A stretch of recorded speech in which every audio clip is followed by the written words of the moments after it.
Perlawanan Suriah mulai beraksi membantu Hizbullah di tengah konflik dengan pasukan pertahanan Israel. Pasalnya, perlawanan Suriah ikut menyerang dataran tinggi Golan. Adapun serangan roket itu diluncurkan dari wilayah Suriah.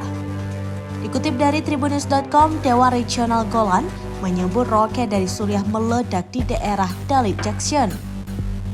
Media Israel Yediot Ahronots melaporkan roket Suriah mampu menciptakan kebakaran di mana-mana.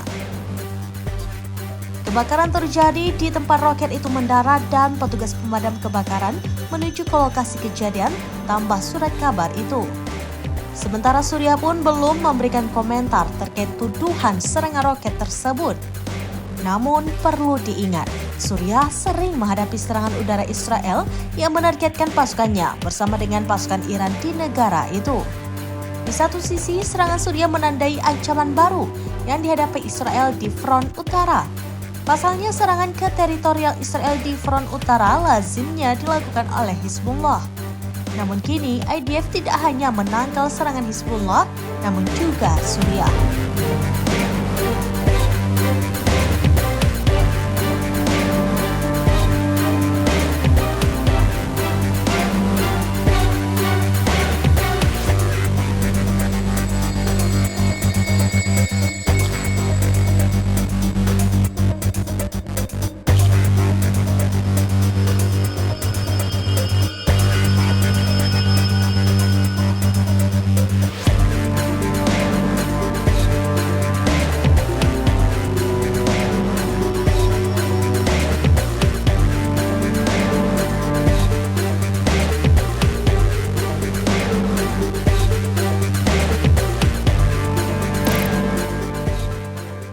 Download Tribun X sekarang, menghadirkan lokal menjadi Indonesia.